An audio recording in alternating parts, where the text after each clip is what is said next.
You know how these things work, Annika. The executives want someone who can sell the vision, not just someone who wrote the code. Ryan's voice was calm, almost soothing, as if he was doing me a favor by explaining why my hard work wasn't mine to showcase.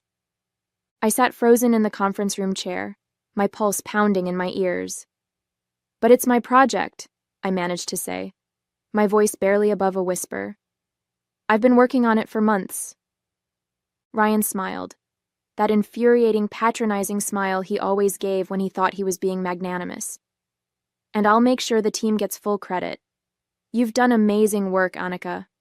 But let me handle the presentation. It's what I do best." My name is Annika Sharma. I'm 31 years old, and I've been a software engineer at Advantech Solutions for 8 years. I'm good at my job. At least, that's what my performance reviews and the constant stream of problems sent my way suggest. But if you ask the higher-ups at the company, they'd probably struggle to even recognize me. You see, I'm not the loudest person in the room.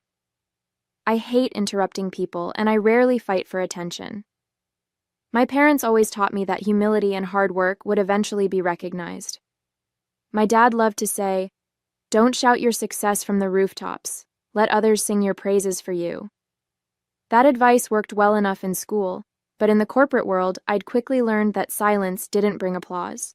It brought invisibility. Still, I wasn't bitter about it. Not really. I loved my work. Building things from scratch, solving problems, and creating something that people could use felt like magic. I wasn't chasing accolades. I just wanted to make something great. That's what kept me at my desk late into the night, long after the rest of my team had gone home. I didn't mind skipping a few Friday dinners or sacrificing sleep for a project I believed in. And this project? I'd believed in it with everything I had. 3 months ago, our company announced plans to overhaul its client interface system. It was a massive undertaking, something that could redefine how Advantech worked with its partners. The CTO, David Chen, had called it a moonshot project, and everyone wanted a piece of it. Ryan, as our team leader, held a meeting to brainstorm ideas. I'd been sitting at my desk during my lunch breaks, sketching ideas and researching trends for weeks by then. When it was my turn to present, I stood up nervously, clutching my laptop. My idea was simple but ambitious. A cutting-edge application that integrated artificial intelligence to make client interactions seamless and personalized. As I spoke, I felt the room grow quiet, people leaning in slightly to see my mock-ups. Even Ryan, who usually scrolled on his phone during team meetings, was paying attention. "This is interesting," he said finally, nodding slowly. "Very interesting." For Ryan, that was practically a standing ovation. He assigned me to lead the development immediately, and for the first time in years, I felt like my work might actually make a difference. The next few months were a blur of late nights, endless coffee, and endless lines of code. I poured everything into the application, designing, debugging, and testing every feature until it was flawless. My desk became a battlefield of sticky notes and empty snack wrappers. But I didn't mind. It felt like my moment. Ryan checked in occasionally, usually with vague questions like, "How's it coming along?" or, "Do you need anything from me?" At the time, I thought he was just giving me space to work. I didn't realize he was keeping his distance to protect himself when the time came to take credit. By the time the project was finished, I'd created something I was truly proud of. The application wasn't just functional, it was intuitive, elegant, and revolutionary. I even embedded a subtle signature in the code, a string of unique markers that only I could identify. It was my way of leaving a personal stamp on something I'd built from the ground up. 2 weeks before the internal demo, Ryan called an impromptu meeting. He'd been unusually quiet about the project lately, and I assumed he wanted to go over final adjustments. Instead, he dropped the bombshell. "So," he began, glancing around the room, "we're all set for the presentation next week. I'll be presenting on behalf of the team." I blinked, sure I'd misheard. "Wait," I said slowly. "You're presenting?" "Of course," Ryan replied smoothly. "It's my job as the team leader. Don't worry, Annika, I'll make sure the team gets recognition." "But," I started, my voice faltering. "I've been working on this project for months. I know it better than anyone. Exactly, he said, cutting me off. You've done incredible work, and I can't thank you enough. But the execs don't want technical jargon. They want someone who can sell the big picture. Trust me, it's better this way. The room was silent. I looked around at my colleagues, hoping someone might back me up, but no one met my eyes. Most of them hadn't been directly involved in the project and probably didn't want to risk rocking the boat. I wanted to argue, to demand what was rightfully mine, but the words wouldn't come. I nodded stiffly and left the room, my stomach churning with anger and frustration. That evening, I called Maya. She was in the middle of choosing centerpieces for her wedding, but she dropped everything when she heard the quiver in my voice. What happened? She asked sharply. I told her about the meeting, my words spilling out in a rush of anger and disbelief. He's stealing it, Maya. All of it. He's going to stand up there and take the credit for everything I've done. That slimy bastard, she muttered. You can't let him get away with this. What can I do? I asked, my voice cracking. He's the team leader. Everyone listens to him. No one will believe me. Maya was quiet for a moment. Then she said, Do you have proof? The question hung in the air, sharp and deliberate. Slowly, a plan began to form in my mind.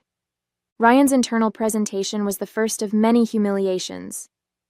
As I sat in the corner of the packed conference room, arms crossed tightly over my chest, I watched him dazzle the department heads. He clicked through slides filled with mock-ups I had created, his voice smooth and confident as he explained his vision. This app that I created, he said, gesturing dramatically toward the screen, will revolutionize the way we interact with clients. It's all about creating a seamless experience, one that's intuitive, adaptable, and responsive. That's what I wanted to achieve with this project. I felt the air leave my lungs. What he wanted to achieve. He hadn't written a single line of code. His only contribution was approving my proposal in the first place. My stomach churned as I realized no one in the room would ever know the truth, not unless I told them. But I didn't. I sat there, silent and paralyzed, as the room erupted in applause. Ryan beamed, shaking hands with department heads as they congratulated him. I couldn't bear to meet anyone's eyes as I slipped out of the room. That night, I lay awake in bed, staring at the ceiling. My mind raced with every possible outcome if I confronted Ryan. What if I was labeled difficult or ungrateful? What if he twisted the narrative and turned my team against me? I thought about calling my parents, but I already knew what my mom would say. It's just one project, Beta. Let it go. Keep working hard, and you'll get your chance. My dad would agree. You don't want to make enemies at work. Your time will come. The thought made me angrier. I didn't want to wait for my time to come. I wanted to fight for it. But the idea of standing up to Ryan, of challenging someone who held all the power, left me feeling small and powerless. The next morning, Maya cornered me in the break room, her arms crossed and her expression sharp. So, she demanded, what's the plan? I sighed, leaning against the counter. There is no plan. What am I supposed to do, Maya? March into HR and accuse him of theft? They'd laugh me out of the building. Not if you have proof, she said, narrowing her eyes. You said you left a signature in the code, right? Something only you would recognize? Yes, I admitted. But that doesn't mean they'll care. Ryan's the golden boy. Everyone loves him. Maya's expression softened slightly. Look, I get it. This isn't easy. But you can't let him walk all over you, Annika. You deserve better than this. Her words stayed with me for the rest of the day. By the time I got home, I'd made up my mind. If I was going to fight back, I needed to be smart about it. Maya and I met after work that week, huddled in the corner of a small cafe a few blocks from the office. She had her wedding planner spread out on the table, but she shoved it aside as soon as I sat down. Okay, she said, pulling out a notebook. Let's figure this out. What's the best way to prove that you built this app? I hesitated. The signature is the most obvious thing, but I'd need a way to show it publicly. If it's just my word against his in front of HR, it won't go anywhere. Then we make it public. Maya said, her eyes gleaming with determination. When's the next big event where he's showing off your work? I blinked. The tech summit, I said slowly. He's presenting the app there to potential investors. Maya's smile widened. Perfect. That's your moment. Over the next few weeks, we worked on the plan in secret. Maya was relentless, pushing me to rehearse what I'd say and double-check every detail. She made me visualize the moment when I'd reveal the signature, forcing me to confront my fear of speaking up in front of a crowd. What if it backfires? I asked one night, my voice shaking. What if Ryan spins it and makes me look like the bad guy?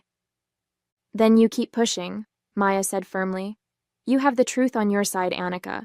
That's something he can't fake. Despite her encouragement, the stakes weighed heavily on me. Ryan wasn't just my boss. He was well connected with allies in upper management. If I failed, it wouldn't just hurt my career. It would brand me as a troublemaker, someone who couldn't be trusted. At work, I kept up appearances. I nodded politely in meetings, answered Ryan's questions when asked, and smiled through clenched teeth whenever he paraded the app in front of our colleagues. But beneath the surface, I was a bundle of nerves. Every time Ryan mentioned the tech summit, I felt a fresh wave of anxiety. Annika, he said one afternoon, stopping by my desk, I just wanted to say how much I appreciate all your hard work on this project. It's been incredible watching it come together. I stared at him, biting back the urge to say something snarky. Thanks, I said stiffly. He grinned. I think this is going to be a big win for the company, and for the team, of course. As he walked away, Maya appeared at my desk, her eyebrows raised. He's laying it on thick, huh? Too thick, I muttered. It's like he knows something's up. Well, let him sweat, Maya said with a shrug. He deserves it. The night before the summit, I couldn't sleep. I spent hours going over the plan, rehearsing what I'd say, and triple-checking the code. My laptop sat open on the desk, the signature glowing on the screen like a lifeline. It was proof that the app was mine, and I was finally ready to show it to the world. When I finally crawled into bed, exhaustion overtook me. But instead of the usual doubts and fears, I felt something different. Hope. The tech summit was everything I'd imagined it would be. Sleek, bustling, and impossibly intimidating. The venue, a towering conference center in the heart of the city, was packed with industry leaders, investors, and journalists. The hum of conversation filled the air, mingling with the faint clatter of keyboards and the soft glow of digital screens. Everywhere I looked, people were networking, exchanging ideas and pitching dreams. And then there was me, fidgeting with the hem of my blazer, clutching my laptop bag like a lifeline, and praying I wouldn't trip over my words when the time came. Relax, Maya whispered, giving my arm a reassuring squeeze. She was here as my +1, claiming she'd needed a break from wedding planning, but I knew she'd cleared her schedule just to be here for me. You've got this. Just stick to the plan. I nodded, though my heart was pounding. Ryan was set to present in less than an hour, and my stomach churned at the thought of sitting through another performance where he paraded my work as his own. But this time would be different. This time, I was ready. The auditorium was massive, with rows of plush seating and a stage flanked by towering screens. I took a seat near the back, tucking myself into the shadows as Ryan walked onto the stage. He was dressed sharply, his movements confident and assured as he approached the podium. Good afternoon, everyone, he began, his voice smooth and commanding. I'm thrilled to be here today to present something truly groundbreaking. Over the past few months, I have been hard at work developing an application that will redefine how our company interacts with clients. The screens behind him lit up with images of the app, my app, and I felt a fresh wave of anger rise in my chest. He launched into his pitch, describing the features and benefits with the ease of someone who'd rehearsed every line to perfection. As you can see, he said, gesturing toward a live demo on the screen, this application is all about creating a seamless, personalized experience. It's adaptable, intuitive, and built to evolve with the needs of our clients.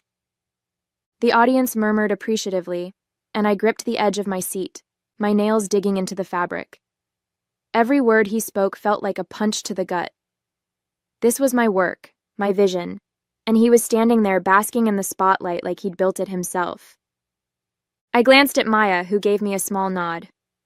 It was time. With trembling hands, I opened my laptop and connected to the auditorium's network. I'd spent hours rehearsing this, ensuring every step was flawless. All it took was a few keystrokes, and the live demo on the screen flickered. For a moment, the room was silent, save for the faint hum of the equipment. Then, in bold letters across the bottom of the screen, a message appeared. Developed by Anika Sharma. The murmurs in the audience turned into a collective gasp. Ryan froze mid-sentence, his face paling as he turned to look at the screen behind him. For a moment he seemed confused, as if trying to process what had just happened. "What?" he stammered, spinning back toward the audience. "There must be some mistake." I stood up, my legs shaky but my resolve firm. My heart was pounding so hard I could barely hear myself speak, but I forced the words out anyway. "There's no mistake," I said, my voice steady. "The application you're looking at was developed entirely by me." The room fell silent. All eyes turned to me as I made my way down the aisle, my laptop clutched tightly to my chest. Ryan stared at me, his expression a mixture of panic and fury. "This project," I continued, my voice growing stronger with each step, "was my idea from the beginning. I designed it, coded it, and tested every feature. And I can prove it." I reached the stage, pulling up the code on my laptop. Embedded in the application is a unique identifier, a digital signature. It's a series of markers I created, something that couldn't be added after the fact. If you look closely, you'll see it signed with my initials. The audience leaned forward, craning to see the screen as I projected the code onto the monitors. Sure enough, the signature was there, glowing brightly for everyone to see. A ripple of murmurs spread through the room, and I could see heads turning, people whispering to each other. Ryan's face was a mask of disbelief. "Anika, what are you doing?" he hissed, his voice low and desperate. "You're making a scene." "No," I said firmly, meeting his gaze. "I'm telling the truth." The next few minutes were a blur. Executives from Advantech rushed to the stage, their faces a mix of confusion and concern. I answered their questions calmly, explaining the signature and my role in the project. The more I spoke, the more the room shifted. What had started as skepticism turned into understanding, and then into something I hadn't felt in months: validation. Ryan tried to salvage the moment, throwing out excuses and claiming he'd overseen the project, but it was clear he'd lost the room. The damage was done. Backstage, Ryan cornered me, his face flushed with anger. "You had no right to do that," he snapped. "Do you have any idea how unprofessional you just looked?" I crossed my arms, meeting his glare with steady eyes. "Unprofessional?" I repeated. "You stole my work, Ryan. I had every right to set the record straight." He opened his mouth to respond, but before he could, David Chen appeared, his expression grim. "Ryan," he said, his voice cold. "We need to talk. Now." As David led Ryan away, I felt the tension in my chest begin to ease. Maya appeared at my side, her face lit up with pride.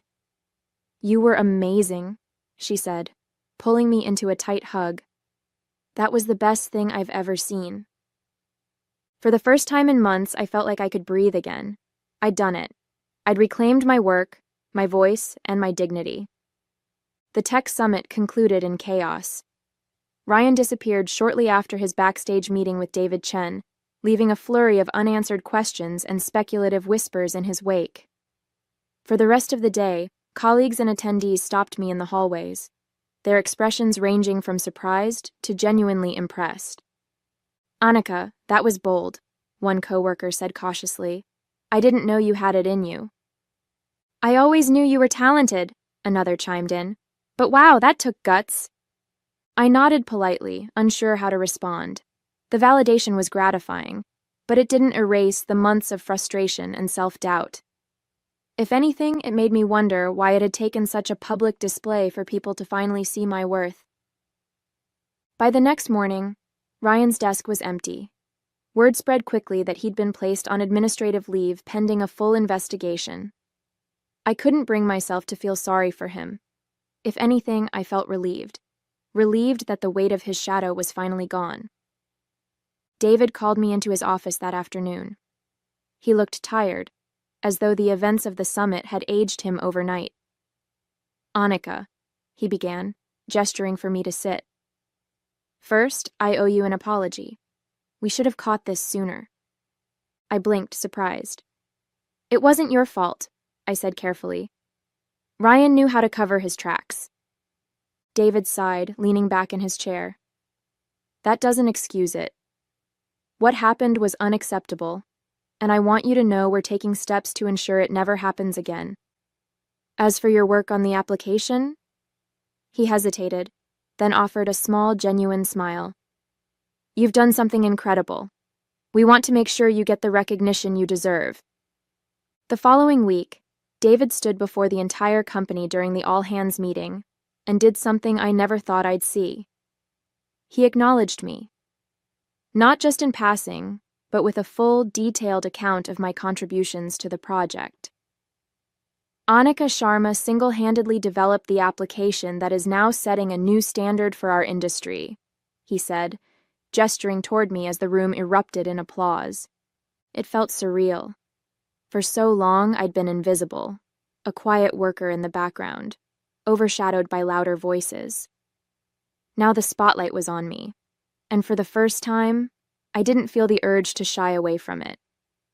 The company offered me a promotion shortly after, along with the opportunity to lead my next project.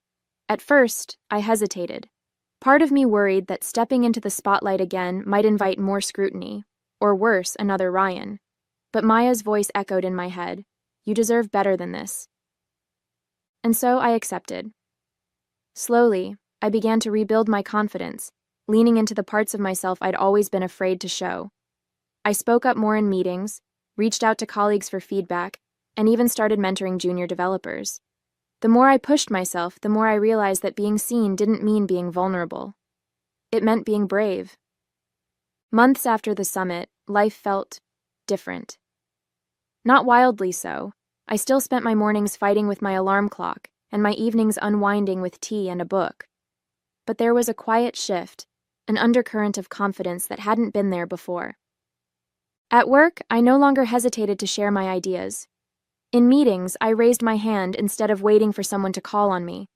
I set boundaries when my workload grew too heavy, and I didn't apologize for taking credit where it was due. It wasn't easy. Decades of staying quiet couldn't be undone overnight, but I was learning, step by step, that my voice mattered. One of the biggest surprises was how my relationships at work changed.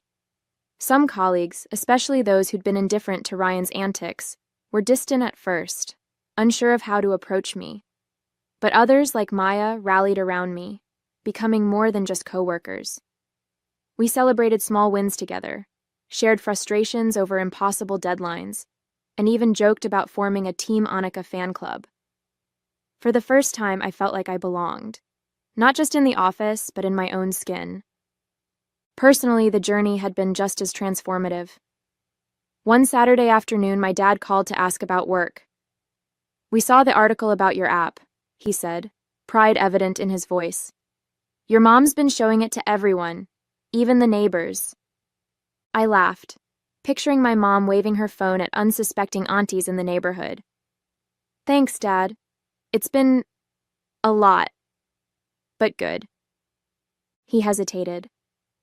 "You know, Beta, we've always told you to stay humble, but maybe it's okay to be a little proud too." That simple statement brought tears to my eyes. It felt like permission, not just from him but from myself, to let go of the fear that had held me back for so long. One evening, after a particularly successful project launch, Maya and I sat on a bench outside the office, sharing a bottle of soda like we used to during late nights at work. The city buzzed around us, the sounds of traffic and laughter mixing with the faint glow of streetlights. You did it, Maya said, nudging me with her elbow. You're officially a badass. I laughed. I had a pretty great coach. Her smile softened. Seriously, Annika, I'm proud of you. You fought for yourself, and you won. That's not something everyone can do. I looked at her, my best friend, the person who had believed in me even when I couldn't. Thanks, Maya, for everything. As I walked home that night, I thought about how far I'd come.